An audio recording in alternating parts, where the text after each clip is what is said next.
Hey everyone, Joe here from ActionX. Welcome to What's on the Tube, or welcome back if this is your 7th Walker Season 2 episode review. Happy New Year, welcome back. I have no idea if the new intro is in this episode because the person who's making it sent it in a weird way, so I don't believe it's there, but hopefully by Nancy Drew tomorrow, or maybe by next week's How I Met Your Father first impression, we will have our new intro up. I love it so much, I really do. I can't wait for y'all to see it, but stuff in my life, some things are delayed, some things are very delayed, and that's just the way it is. But also, of course, we are working with a new style, we're working with a new layout, because after 250 plus episodes in the same format, it was time to do something different. It was time, and thankfully George gave me an idea of course, most of the great ideas that happen on the channel are from George, so thank you again to him.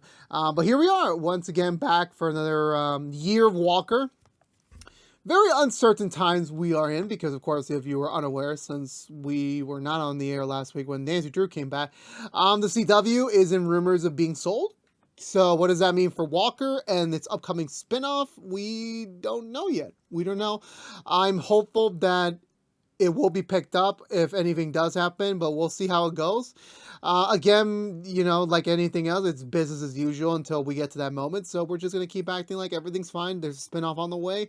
And with this week's Walker, in the first post-Mickey era of the show, which is weird to say considering the fact that Cordell's the star, and if he was to ever leave, it's like, okay, we have a ton of Walker, so you can mean that to be subjective. But no, with Mickey's departure, and also Lindsay Morgan's leaving the show last time around, it definitely left a question mark on a lot of characters, because again, there was a genuine plan for Mickey, but they rewrote it to kind of be a fitting goodbye for now. And I'm still very hopeful she'll come back around in the future to continue the character, not as a series regular, more like as an occasional guest star. Regardless of what the reason she left for, I still wish her the best.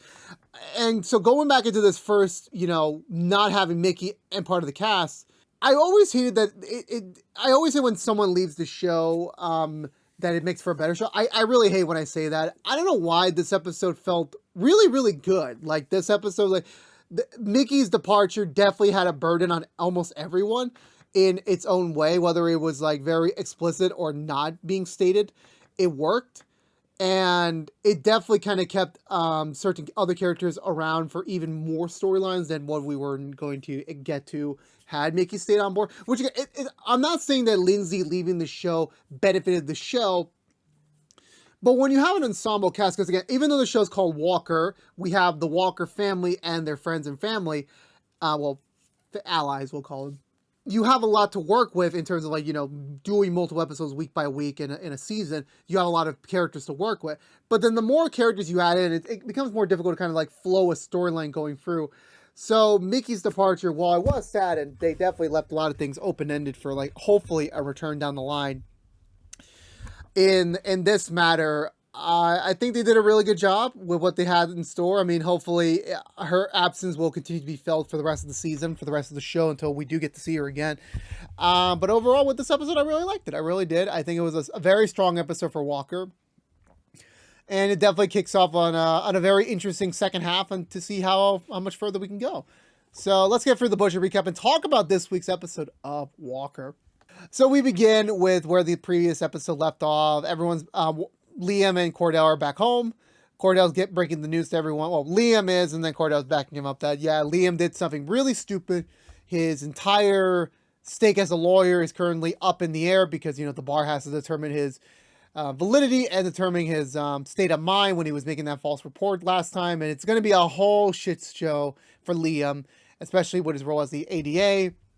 Walker's chewing him out at every moment he can do, and Liam has enough of this. He decides to leave, head up to a cabin somewhere in Texas to be away from it all.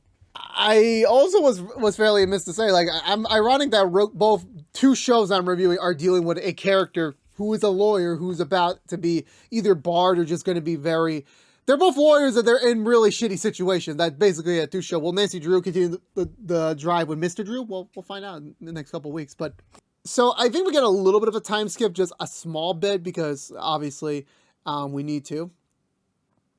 I'm not sure if, like, because I remember the last episode took place at Christmas time, so we get a little bit of like a time skip to the next year. So we are properly in 2022.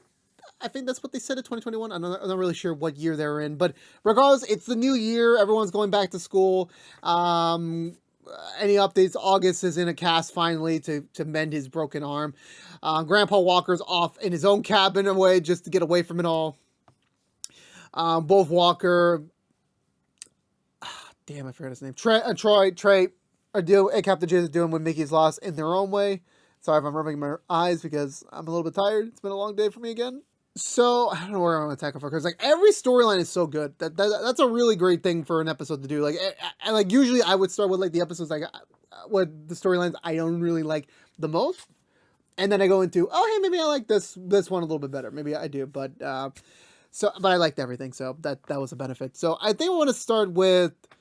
Because ironically, even though like Walker should be the one feeling it the most, I feel like they did just such a good job of balancing things. But Liam, I think, took the star of the show this week because he was feeling the more blunt of it all.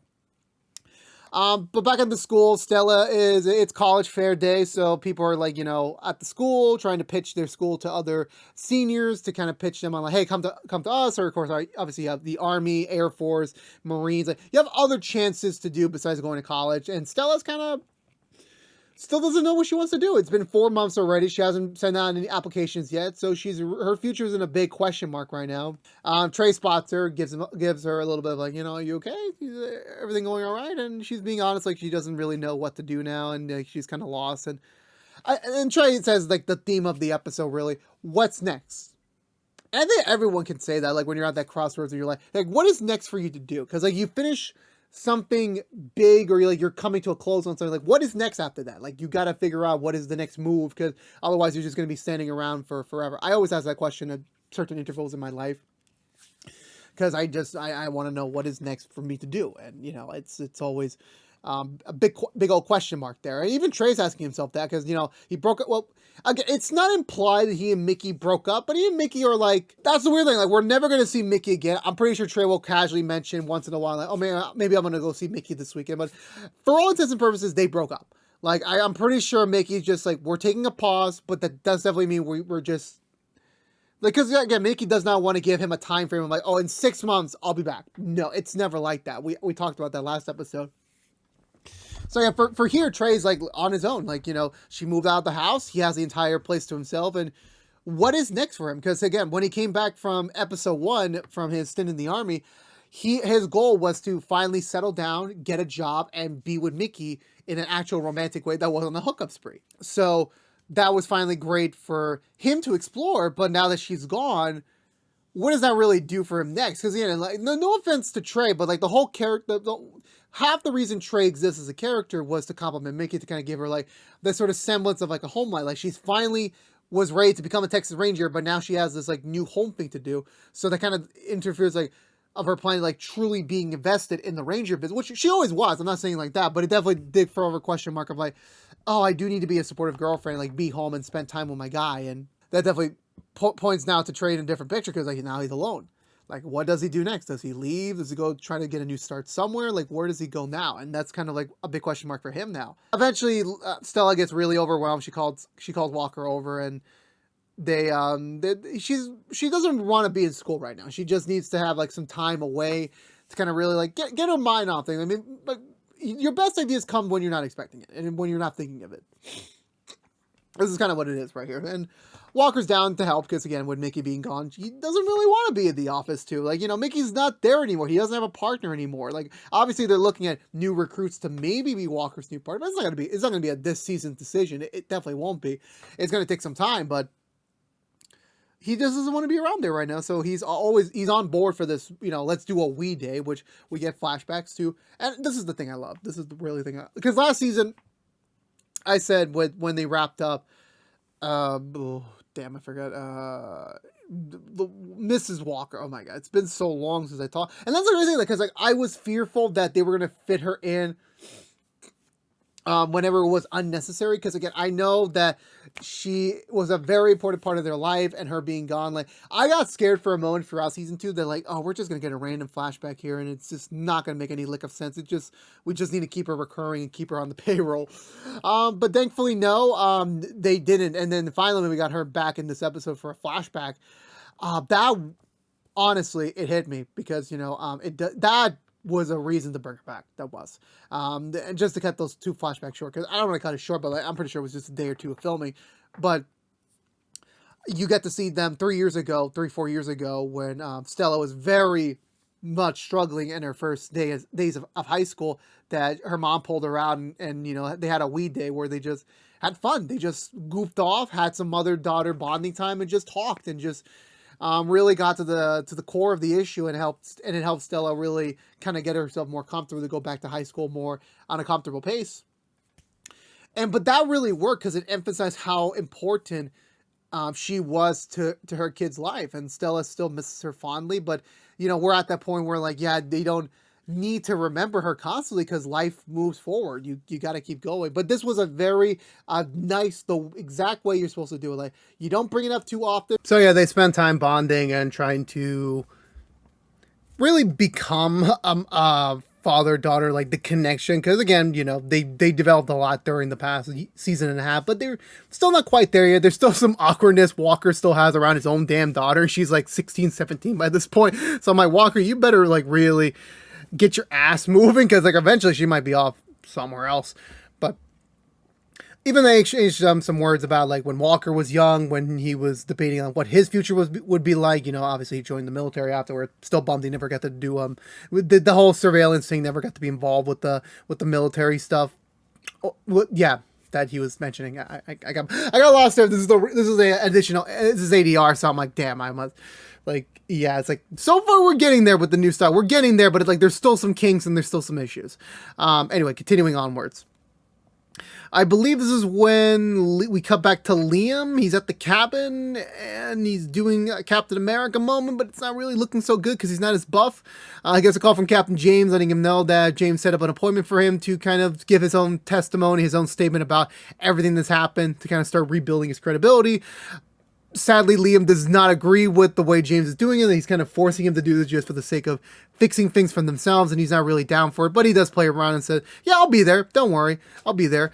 He doesn't. He heads up to the bar, the family bar, and runs into his ex-fiance, ex-boyfriend, current boy. I really don't know what they are anymore. I really don't know. They're not really clear with that. But he's back in town, even though he was in New York doing some election stuff. He got a little bit of a break schedule to kind of check it out on him, and also Grandma Walker gave him a call that, yeah, he's not doing so well. Can you kind of like snap him out of it? Maybe do something for him. They ended up getting drinks, and Liam mostly ended up getting drinks.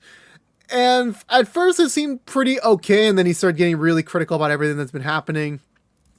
If you really think about it on the surface, he's been kind of acting like this since he lost the election to become the DA to the person who killed his sister-in-law, and even though afterwards he still got passed over, even when he showed his initiative as the fill-in DA, but that always happens because that's how the way shows work. He gets a call from Sorreto's legal team that, hey, where are you? You're supposed to be at the station right now. And he's like, I don't care. You know what? He starts cursing them off, starts like flipping them the bird, and then they're like, oh, okay, so I'm assuming that since you're not going to come over here, that this is an official forfeit of your right to speak your mind, meaning that going forward, you literally are not a credible source anymore, meaning that Liam fucked over the Rangers and any sort of investigation chance they had to take down Sorreto.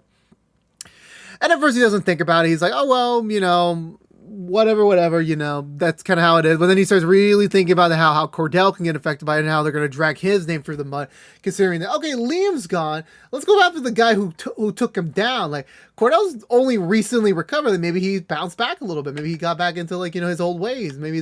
So basically he's like, okay, let me go in. I may be shit-faced, but, I need to go in and, actually fix my mistakes. So he has his ex-lover, I really don't know anymore, take him over to the station. Meanwhile, Captain James is checking up on Trey, who is currently living Not so comfortably, let's say. He's literally just sitting around in his damn bed, which has no real lining on it, no pillows, no blankets, no covers, no sheets, just a pink blanket and one pillow. That's all he has left on his bed. James is there to kind of like, at first check up on him, like make sure how's he doing post, let's just call it the breakup between him and Mickey, and he's doing all right. He's not spiraling or he's not doing anything stupid, thankfully, because he's in his 30s. He's not, he's not of that age to do that anymore. So that's good for him to hear. But he's still like, still figuring out what is next for him. He's still figuring that out. It's difficult. Like I said before, like what is next for him? And now that Mickey was half the reason he wanted to kind of have this fresh start in life, and now she's gone, like what does that lead him to do now? Continue this trajectory of life or try somewhere else? Like he's still figuring that out. James also has a little bit of suspicion that since although Mickey's gone, Soretta might target Trey because he was dating Mickey, so that could draw her back out to get his revenge. But we don't 100% know that at this point, so he decides to, I'll just stay around. Let's talk a little bit, have some bro time, because rarely Trey and James never really shared a scene together. They never really did. It's usually Cordell paired up with them or just separated them. Like they haven't done it. It's like obviously this is a good way to like kind of like establish a new connection now that Mickey's gone. And they have a little bit of fun. They play a little bit of a video game, trying to like chill out, bro out. Eventually, James does get a call that, we have an issue. We have an issue coming up. We need you to come in and kind of fix this. And also, reality, Soretta also hired some people to follow Trey because, of course, obviously that was true. Like Soretta's coming after Trey because of his connection to Mickey, and thankfully James gets him out of there and back to the station where everyone else decides to collide in. Kind of, and it's so hilarious. Liam's drunk as hell. James is pissed off. The legal team's just there because of the paycheck, and for once Walker's there to actually like mend the ship. It's like for once Walker's there to actually, fix the problem. Not really fix it, but more like calm everything down. James and Liam go off into the side room and like, even though James acknowledged that, like, yeah, you've been really spiraling lately. Like maybe you need to actually like take a break, actually, calm down a little bit and, try to figure things out. Well, also we try to fix the ship here and do our best to try and salvage what we have left. Which is a good sign. It definitely is a good sign that like, things are progressing very well between them, and I feel like I'm forgetting something else. We were talking about Grandma Walker and her relationship with the original Daverson from like years ago when they were engaged and such. They don't really get too much insight. Obviously, we know more of the story, but Grandma Walker's kind of being a little bit selective because they are younger. But she does give like like telling, and Davidson does give some background about his family situation that. Again, even though that his dad never met the Walkers, he's always hated them from the get-go because of just the history there. And even when they moved over here, like they had the fight for divorce and all that stuff, and it's a lot for him to take in because and also he's not really the biological kid of theirs. He was adopted because they did not want someone genetically to fuck up the family tree anymore. So it was like, let's just adopt someone and fix someone and then like make an impact and have a new generation kind of like, of the name keep onward. But obviously they're not going to continue the bloodline. Or maybe there's another relative, who knows.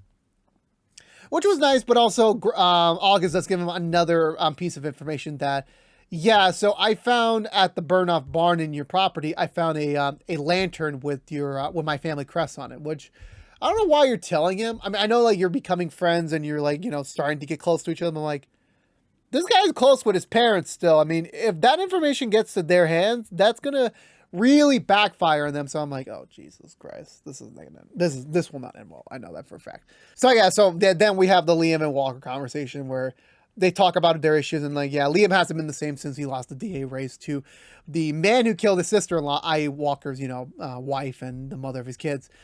He hasn't been feeling right up since then, and even like becoming the ADA and letting an outsider become the new DA, and then all this other stuff came in. For Liam, it's been a lot, and this recent thing about him like getting suspended and him like just putting his entire future in jeopardy. He's just kind of cracked, and he doesn't know what to do next. He really doesn't. As for Walker, he was like, he's just been like a little bit distant from everything because like, Mickey was the partner he needed to kind of, snap back to it after everything happened, the murder, and then everything else that happened with the first season. Like, Mickey was the partner he needed to push him forward and to kind of fix him up. And now that she's gone, like, where does that leave him next? Like, does he just find a new partner? Does he go solo again? Like, we still don't know what the next direction is for him, but they both have to be willing to admit that we need to keep going and move forward. We can't just keep being slumming around. We need to, like, get back on track. And thankfully, they both agree on that. Same with Stella. She finally decides to start applying for colleges. And, she's got her first one heading off into Maine. Giving a little bit more backstory. Like, yeah, her mom did originally apply there, and there were plans for her to go, but she didn't in the end. So, that for that case, like, yeah, it definitely worked out in their kid. But now Stella wants to give it a go. Like, maybe she'll get accepted because of soccer. Maybe she'll be able to. Eventually, once they realize that Trey is being watched by Soretto, they hire a detail for him. They sweep the area, and Trey's like, you know what, I'm gonna stay in Sacred Heart. Maybe I'm gonna move closer, sell the house, and maybe find a place closer by and just kind of start fresh there. Because again, it seems very unlikely that Mickey's going to come back. So he needs to start thinking about his own life and figuring out what is next for him. And that seems to be the next step for him. Maybe get that chance that her mom never did. Who knows? We'll see how that future holds from there. And even James is like making promises. They're like, hey, once you get settled in and, you kind of get everything back in order, let's have a little bit of that special Haitian drink you've been talking about. But before it's the end of the episode and we can all say goodnight, sadly, I'm saying it like it's something depressing. Well, something depressing did happen, but like we still have a cliffhanger to get through. James notices in his rear mirror that someone's approaching the house. It's a guy with a mask, so he knows, like, yes, Soretto hired a hitman. So James goes out to try and stop him, but he gets shot in the leg. They still engage in their gunfight. Trey's just watching from a distance, which I'm like, I highly doubt Trey doesn't have a gun in this house, or maybe Mickey took all the guns. Who knows? The firefight still ensues, but for some reason, I don't understand gun logic. I really don't know. And I played many years of Call of Duty, and I know that's like the basis of knowing what to do in a gunfight. But I'm just saying, it literally goes down the middle of no cover, no protection to go shoot the guy, and the guy shoots him in the shoulder, and he starts bleeding on the ground. And again, I would have said, like, yeah, this is the end for James. I'm like, this isn't the end. This isn't. I mean, freaking Liam survived a point-blank fire shot right in front of him, and he's still alive. And you just lost Mickey. So like, there's absolutely no way you're gonna kill off James. It's just to raise the stakes. So no, James will be fine. He'll be fine. But that's my prediction. If I'm wrong, I will slap myself in the face at the end of next week's episode. That's what I'll do. So we'll see what happens there. But that ends this week's episode of Walker, leaving us on a cliffhanger. Will James survive? Will Trey man up? Who is this guy? I don't know. I'm a horrible TV ender announcer. I don't know. That joke died years ago. But again, I thought this was a really solid episode overall. Mickey's departure, while we will miss her, it definitely opens up the floodgates to new directions, to new possibilities for almost all the characters now in the wake of her absence. I am still very eager to see where things go next, because again, they are seemingly following a very decent trajectory in how to handle the story, because again, without having Emily's murder kind of guiding through the entire season or having some sort of direction, the Soretto case seems to be not as simple as they thought it was going to be, and that definitely is going to probably last us the entire season until we get some sort of conclusion.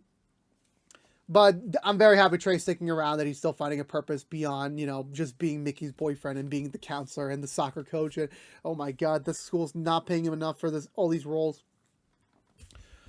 And even though Walker took a little bit of a backseat today, he is dealing things with a little bit more of a healthier approach this time around. And he's doing better by it, and actually really being, like, for once, the stable person in the family, which is like, even though I've only known Walker for like a season and a half, I'm like, yeah, that is freaking weird for me to say, because that's normally not the case. But yeah. So for me, I'm going to give this episode 2 thumbs up. I really enjoyed it. So let me know in the comments below, what did you think of this week's episode of Walker? Let me know. I apologize again if the mic was muted for a while there. I apologize. Hopefully when I'm ending this, it's not too bad, but we'll see how that goes. Maybe I'll do an ADR. Who knows?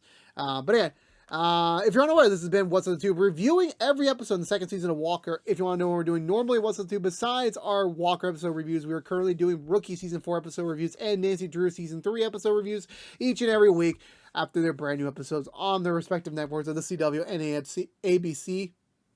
So go check them out. We are doing a first impressions for How I Met Your Father next week with George. It's going to be fun. I can't wait to jump back into that world. I know the reviews came out for it already, the early access reviews. I haven't checked them out yet because I want to give this show all the benefit of the doubt with my own opinion. Like just rewatching How I Met Your Mother not that too long ago. Now jumping into this world, I want to see how the feeling is. We're gonna do our own way. Where we're not gonna listen to anyone else. So we're doing it in our own spin. So we're gonna see that next week. So check that out there. But if you don't care about Walker, you're in luck. We'll be back next week with another episode review. So stay tuned there. But again, this has been What's the Tube. Please subscribe to us on youtube.com/ActionX videos. Ring that bell for notification when our next episode review is live. Please also follow us on social media and stay up to date with any sort of updates for the channel. Please also like, favorite, share this review if you want to. But as always, for all you members of the Walker family, I'll see y'all next week for the next episode review. But until then, stay safe out there, be good to each other, and as always, peace out.